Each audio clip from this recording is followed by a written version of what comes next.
Hello everyone. Today we are going to start a new chapter of English grammar, chapter number 8, modals. It is given on the page number 77. Modals are also called modal auxiliary verbs. The modal verbs and the primary verbs be, do and have are called auxiliary verbs. जो modal verbs होती हैं और जो हमारी primary verbs होते हैं उनको हम क्या कहते हैं? auxiliary verbs.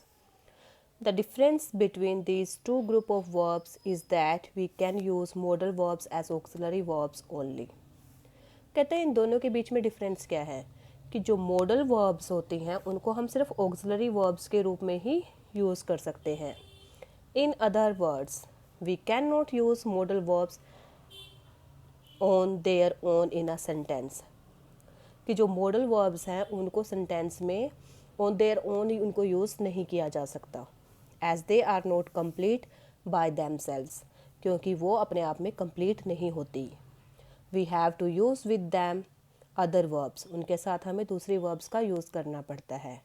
Which must be in a simple present tense. जो कौन से tense में होनी चाहिए? Simple present tense means verbs first form.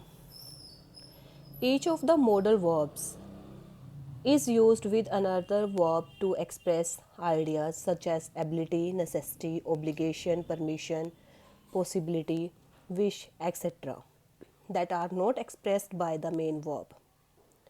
Each one of them can express more than one of these ideas. Modal verbs always come before the main verb. जो modal verbs हैं वो हमेशा कहाँ पे आती हैं? जो हमारी main verb होती है उससे पहले. Smoking can cause cancer. Smoking can cause cancer. अब यहाँ पे हमारी मेन वर्ब क्या है? cause. तो इससे पहले हमारी modal verb का यूज़ किया गया है. And just note one more thing, this is the first form of verb. जो हमारे modals होते हैं जैसे may, can, will, could, might, would, इनके बाद जो हमारी मेन वर्ब होगी वो हमेशा फर्स्ट फॉर्म ऑफ वर्ब होगी, सिंपल प्रेजेंट टेंस में होगी वो. See the second one, the train could arrive any time now. See this one, this is the verb's first form. She may get married next year. अब यहाँ पे भी देखिए may के बाद verb की फर्स्ट फॉर्म का यूज़ किया गया है.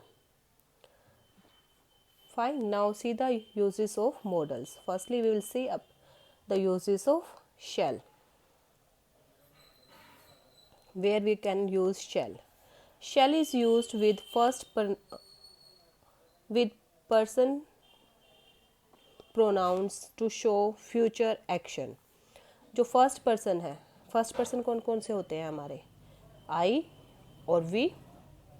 इनके साथ हम shall का यूज़ करेंगे. कब? To show future action. जब future action की बात की जाएगी.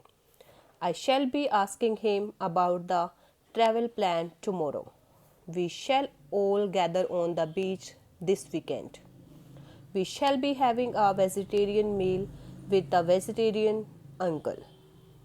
तो जहाँ पर भी आपको future action के बारे में कुछ information वहाँ पे given हो, then we are going to use shall and will. But with first person, shall is used there. Then comes shall can be used with second and third person pronouns to give a command or impose a prohibition. Second और third person pronouns के साथ. Second और third person कौन से होते हैं? Second कौन सा होता है? You, your, yours. Third person he, she, it, any name. तो इन pronouns के साथ हम क्या कर सकते हैं? To give a command. Command देने के लिए या जब आपको इम्पोज करनी हो कोई प्रोहिबिशन, किसी चीज़ की मनाही हो और आपको वो इम्पोज करना हो, then we are going to use shall with second and third person. He shall write a letter of apology to the club members. You shall leave now as he is waiting for you. None of you shall be permitted to use my nickname again. Then shall can be used with second and third person pronouns to talk about rules and laws. शैल को हम second और third person के साथ कब use करेंगे? When we are going to talk about rules and laws. It shall be unlawful to sell alcohol to minors. Unlawful means law के खिलाफ. Alcohol को माइनर्स को बेचना, माइनर्स मीन्स जो छोटी एज के होते हैं उनको बेचना अनलॉफुल है. Candidates shell comply strictly with the instructions. Candidates को जो इंस्ट्रक्शंस हैं उनको फॉलो करना पड़ेगा. मतलब यहाँ पे आपकी यू कैन से कि इम्पोज की जा रही है ये चीज़ें और रूल्स हैं तो आपको फॉलो करने ही पड़ेंगे. तो in these cases we are going to use shall with second and third person. Then shall is used for the following expressions. इनके अलावा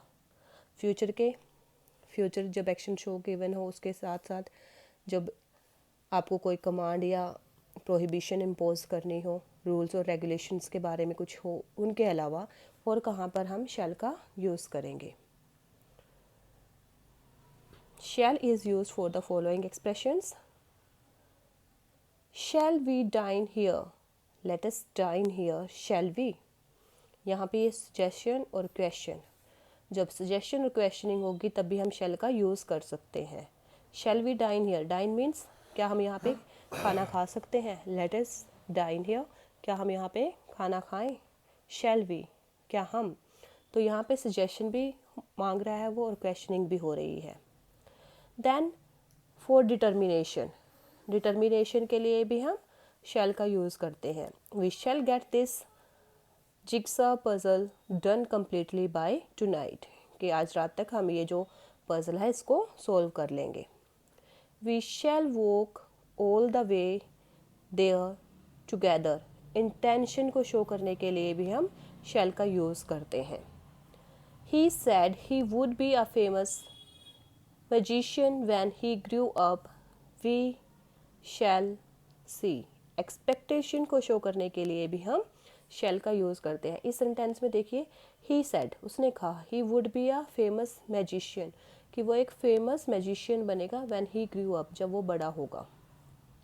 वी शैल सी, हम देखेंगे. Then shall we get a bigger one, opinion के लिए भी हम क्या use करते हैं? शैल का यूज़ करते हैं. Then come on the next page.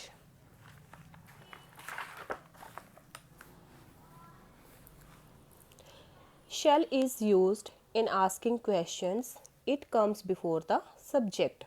शैल का यूज़ हम कब करते हैं? जब हमें क्वेश्चंस पूछने हों. तो और ये नॉर्मल है, जो क्वेश्चनिंग होगी तो जो भी हमारा मॉडल वर्ब है हम उसको बिगनिंग में यूज़ करेंगे. जैसे यहाँ पे shall I get up for you to sit, मतलब अगर आपको यहाँ पे बैठना है तो मैं यहाँ से उठ जाता हूँ. Like this. Shall we dine outside और इनसाइड.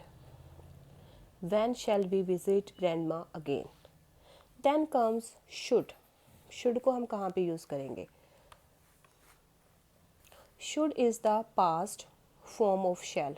शुड पास्ट फॉर्म है शैल की. And like all the other modal verbs does not conjugate, should function as an auxiliary verb to express the following idea. Now हम कहाँ पे should का use करेंगे? That is shown here. For probability, probability और possibility के लिए हम use करेंगे should का. As he boarded the train yesterday, he should reach here before evening.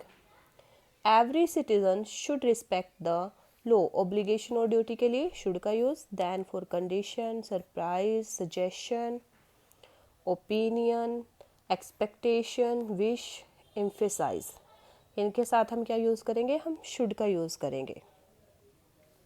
उसके बाद should is used in negative statements with the negative word note which can be contracted. contracted क्या होता है? जब हम शुड नोट को इस तरह से लिखते हैं, शुडेंट. फाइन. अब सेम वही है बेटा जो हमने शेल के लिए यूज़ किया था. पॉसिबिलिटी तो उसमें नहीं था, but should is also use for probability और possibility.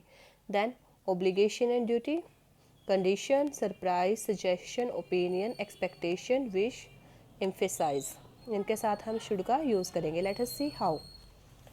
Firstly, see for probability and possibility how we will use.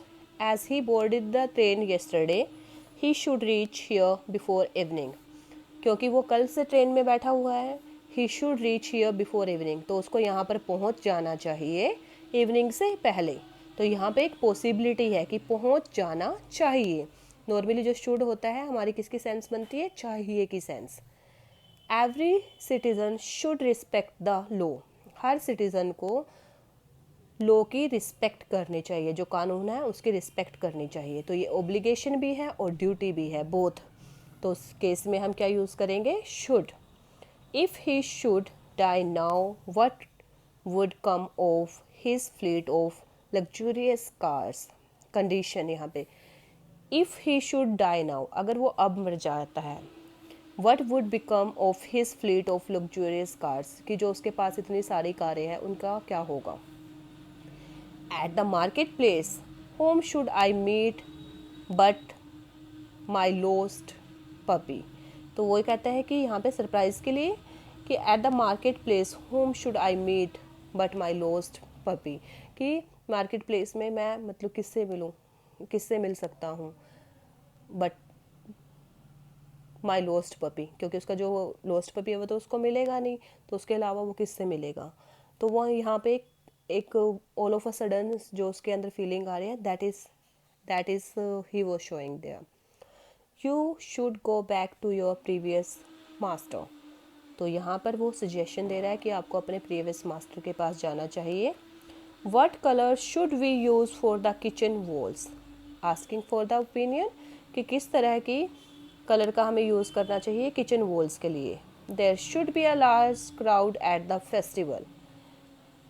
तो वो कहते हैं कि जो फेस्टिवल है उसमें लार्ज क्राउड होना चाहिए, तो एक्सपेक्टेशन है वहाँ पे. You should have been there to see what really happened. आपको वहाँ पे होना चाहिए था कि ये देखने के लिए वहाँ पे रियलिटी में हुआ क्या. तो शुड का हम यूज़ करेंगे wish, because the second person is wishing here. I should think it will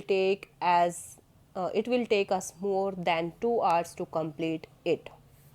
तो यहाँ पे एम्फेसाइज किया गया है कि मुझे लगता है कि इसको कंप्लीट करने में 2 घंटे से भी ज़्यादा का टाइम लगेगा. और जब हमें नोट लगाना होता है तो हम इसको शुड नोट भी लिख सकते हैं और शुडेंट. अगर शुडेंट लिखेंगे तो इस तरह से आपकी स्पेलिंग बनेगी SHOULD N''T.